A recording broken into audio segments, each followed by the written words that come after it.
Hello student, welcome to back the UPSC Kurukshetra. Student, class 12 की history मध्यकालीन Bharat continue करते हुए आज इसका चैप्टर नंबर 8 देखेंगे। इसमें हम देखेंगे जब मुगल काल के समय पर थे या मध्य, तो उस टाइम पर किसान, जमींदार और राज्य, ये सब लोग कैसे थे, इनका व्यवस्था कैसी थी, तो ये सब इस चैप्टर में हमें देखना है। ठीक है, तो जैसे हर बार हम अपने चैप्टर को करते हैं, तो इसे भी हमारे जो काम के पॉइंट हैं, इंपोर्टेंट पॉइंट हैं, केवल उन्हीं को ही देखेंगे और जो इंपोर्टेंट नहीं है हम उस पर ध्यान नहीं देंगे। ठीक है, और ये हमारी यूपीएससी में कुछ काम आ सकते हैं। ओके, तो चैप्टर का नाम है हमारे का किसान, जमींदार और राज्य। ठीक, और इससे पहले कल एक वीडियो अपलोड की गई थी जिसमें 10th 12th वाले जो भी एस्पिरेंट हमारे तैयारी स्टार्ट करने वाले हैं, करने की सोच रहे हैं, तो वो इनके लिए बहुत इंपॉर्टेंट है। जैसे 11th में सब्जेक्ट कौन से लें, ठीक है, और यदि आपने 12th कर ली तो डिग्री आप कौन सी करें, तो एक बार उस वीडियो को भी आप जरूर देखें। ओके, तो इस चैप्टर में चलो देखते हैं। तो जो ये पहला पेज है ना आपका, इस पर बिल्कुल आपका कुछ भी काम का नहीं है। ओके, और जो काम का नहीं है वो हमें बिल्कुल भी पढ़ना नहीं है। ठीक है, और नोट्स अपने साथ साथ बनाते रहना है। ओके, तो यहाँ एक हेडिंग नोट करनी है आपको, जिस चैप्टर का वो हम अध्ययन कर रहे हैं ना, जिसमें किसानों के बारे में या जो भी इसमें हम चीज देखेंगे, तो वो अधिकतर चीजें कहाँ से आई हैं, जो आईने अकबरी ये किताब थी ना, आईने अकबरी अबुल फजल द्वारा लिखी गई थी, तो इसमें किसानों के बारे में इसमें वर्णन किया गया था। ठीक है, तो उस चीजों से पता चल रहा है हमें। ओके, तो इस पॉइंट को नोट कर लेना। और फिर आगे हम इसमें देखेंगे, इसमें दे रखा है क्या, किसान और उनकी जमीन। ओके, तो मुगल काल में किसानों को क्या बोलते थे, तो ये पॉइंट भी आपको नोट करने हैं। जैसे मुगल काल में फारसी सूत्र में किसानों को रैयत, तो ये आपने जब भी पढ़ोगे ना, जब आधुनिक भारत में आओगे, आपको ध्यान हो, जब आपने 8th पढ़ी होगी तो रैयतवाड़ी व्यवस्था, तो उससे याद आया रैयत मतलब किसान, गुजरियाना। ठीक है, तो ये शब्दों का प्रयोग करते थे। ओके, तो ये एक एक पॉइंट आपको नोट कर लेने और ज्यादा कुछ करना नहीं है। ठीक, अब हमने किसानों के बारे में समझा, तो यहाँ किसान कह सकते हैं 2 प्रकार के हुआ करते थे। ठीक है, तो फिर आपको पॉइंट डालना है, किसान कितने प्रकार के होते थे, 2 प्रकार के। तो 2 प्रकार के किसानों की चर्चा है। और एक बात और ध्यान रखना, जैसे आपको एक बुक में लिख रहे हैं ना, आपको नोट्स बिल्कुल ऐसे नहीं उतारने, क्या पता आप बिल्कुल ऐसे निकाल दो 2 प्रकार किसानों की चर्चा, ये सब लाइन टू लाइन नहीं लिखनी होती है। ओके, अपने नोट्सों को शॉर्ट बनाना होता है, जितना हो सके हम उतना शॉर्ट बना सकते हैं। ठीक है, जो हमारे एक नजर में देखते हमारी चीजें काम में आ जाएं। ठीक है, तो कौन कौन से 2 प्रकार के किसान होते थे, एक तो खुद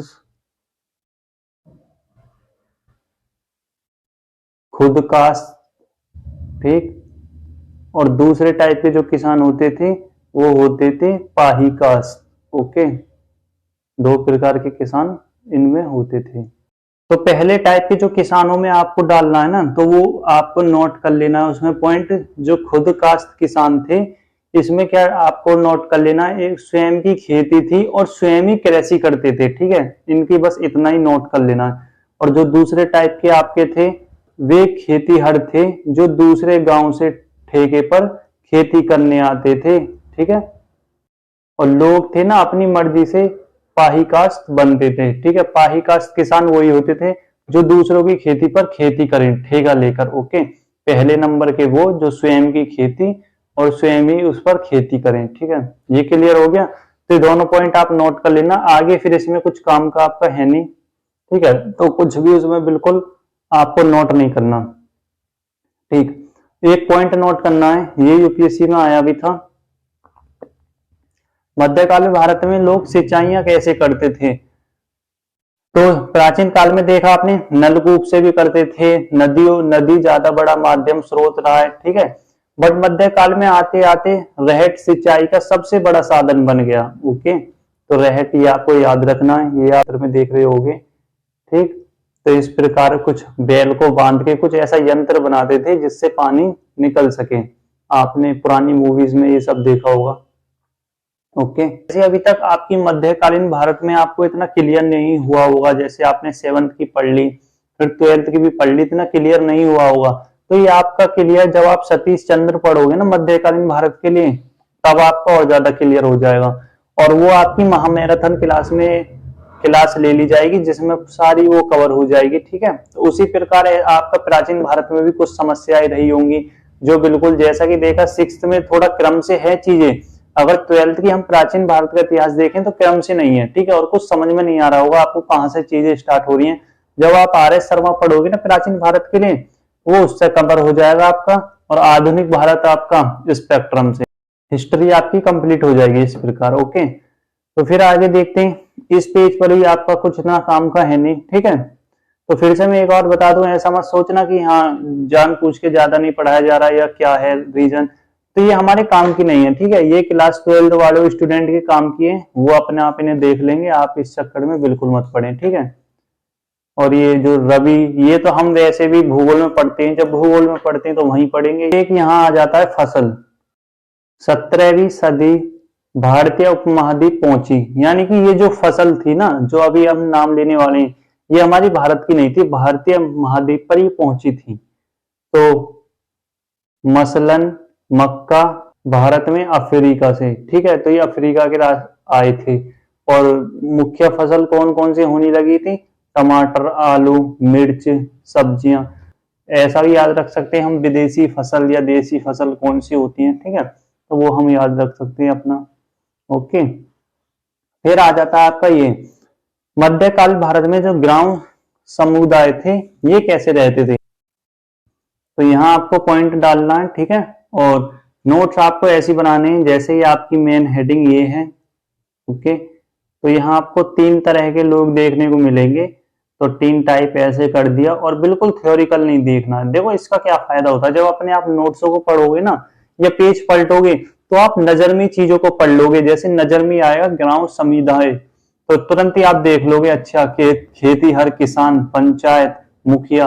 और अगर आप थ्योरिकल लिखोगे तो आपको लाइन लिखनी पड़ेंगे। थ्योरिकल लिखने का फायदा ही क्या है, क्योंकि आपके पास बुक भी तो है। अब कुछ लोग कहेंगे प्री और मेंस के नोट्स, तो ये ऐसा कुछ नहीं है, ये प्री के लिए भी काम में आएंगे और मेंस के। और मैं आपकी नॉलेज के लिए बता दूं, जो GS1 है ना हमारा मेंस का पेपर, उसमें हिस्ट्री में जो आपका GS1 का पेपर है, केवल आधुनिक भारत का इतिहास आता है। ठीक है, और ये मध्य और प्राचीन भारत का इतिहास नहीं आता। बिल्कुल लिखा हुआ है, आप पहले सिलेबस पढ़ें।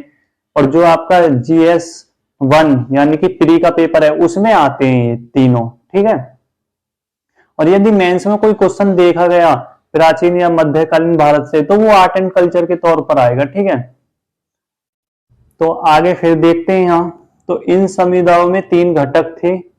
खेतीहर, खेतीहर को आप जानते हो किसान के नाम से। ठीक है, तो यहाँ नोट कर लेना आप, किसान। दूसरा पंचायत, ठीक, और तीसरा था मुखिया, जिसे मुकद्दम बोलते थे। ठीक है, 3 लोग थे, खेतीहर, पंचायत और गांव का मुखिया। तो ये नोट कर लिया आपने। फिर इनके नीचे आपको एक पॉइंट लिखना है। ठीक है, ऐसे पॉइंट तुलनात्मक रूप से आ जाते हैं।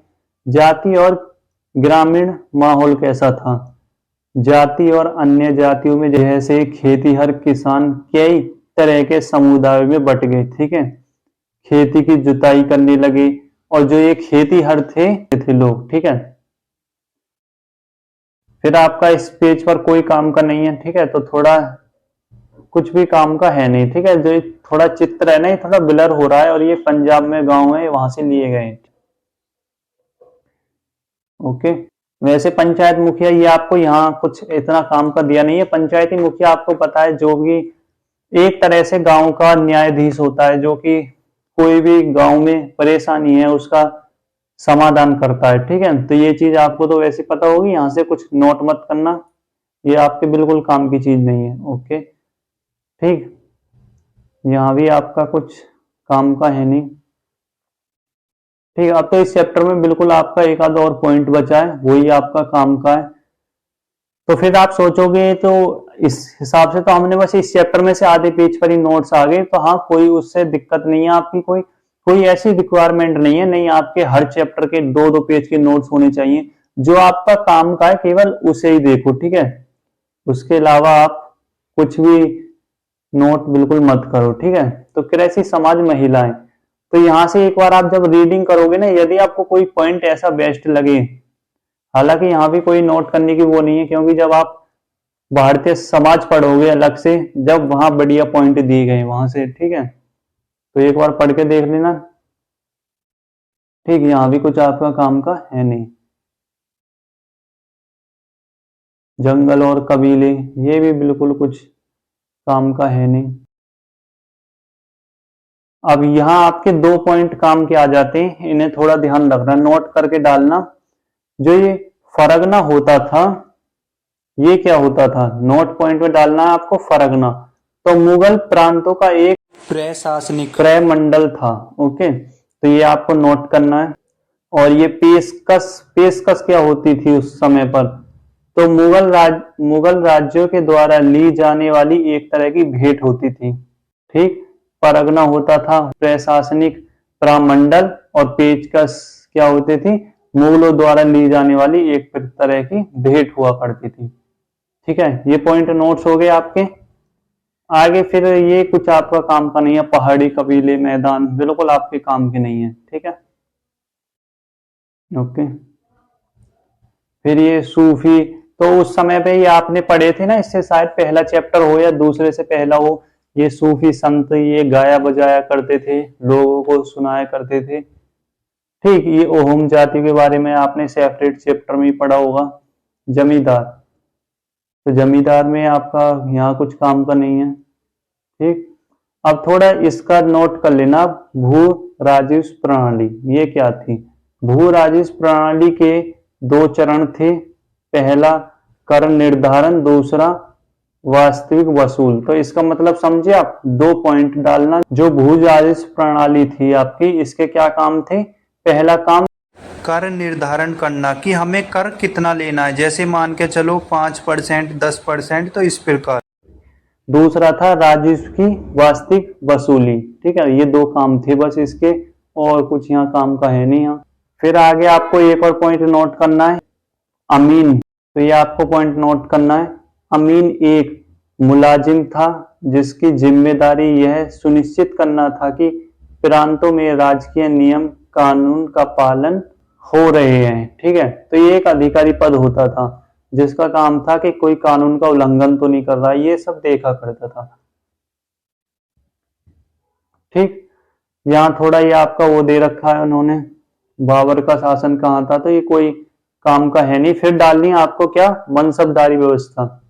मनसबदारी व्यवस्था में क्या क्या डालना है आपको, मुगल प्रशासनिक व्यवस्था के सैनिक नौकरशाह तंत्र मनसबदारी था, ठीक है। तो मनसबदारी वही था सैनिक प्रशासन वगैरह से, ठीक है। इनका क्या काम था, राज्यों के सैनिक व नागरिक मामलों की जिम्मेदारी।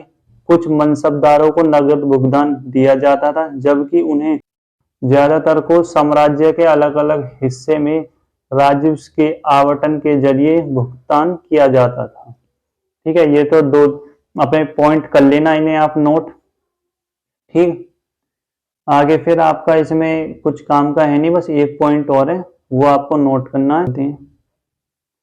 फिर आपका देखो, जो इस पेज पे है ना, इस पे हम सतीश चंद्रा से इसको कवर करेंगे, जैसे महल, परगना, सूबा, ठीक है। तो ये मतलब इनकी राजस्व इकट्ठा करने की प्रणाली होती थी। तो फिर इस पॉइंट को आप यहाँ छोड़ देना, सतीश चंद्रा से इसे कवर कर लेंगे, ओके। क्या आगे आपका खत्म हो जाता है, फिर कुछ काम आपका बचता नहीं है। और एक बार चैप्टर की रीडिंग जरूर करना आप, ठीक है। तो यहाँ से एक आध पॉइंट आप लिख सकते हो, हालांकि कोई फायदा है नहीं, क्योंकि जब आपने अपने 7th क्लास की हिस्ट्री पढ़ी होगी और आपको टेलीग्राम पर नोट्स उसके मिल गए होंगे, तो आपने देखा होगा चैप्टर नंबर 3 है, उसमें ये सब दे रखे हैं क्रम में, औरंगजेब कब शासन कब था, ठीक है। लिखना चाहो तो शॉर्ट में इन चीजों को नोट कर लेना, ठीक है, कोई दिक्कत नहीं है, इन चीजों को आप नोट भी कर सकते हो, ओके। इसी के साथ ही आपका चैप्टर समाप्त हुआ, ठीक। जितना बताया केवल उतना ही नोट्स करना है, ज्यादा किसी चक्कर में बिल्कुल मत पढ़ना है, ठीक है। और यदि आप नए आए हो तो क्लास 6 से आप स्टार्ट करें, अभी 12th में आपका कोई फायदा है नहीं, तो 6 से स्टार्ट करें हिस्ट्री की। और यदि आप यूपीएससी के बारे में बेसिक नॉलेज भी नहीं रखते हो, तो पहले 0 to हीरो सीरीज नाम की एक प्लेलिस्ट है, उसमें जाके शुरू से एक बार आप वीडियो देख लें, तो आपके डाउट्स थोड़े क्लियर हो जाएंगे, ओके। तो आज के लिए इतना ही, thank you for watching this video.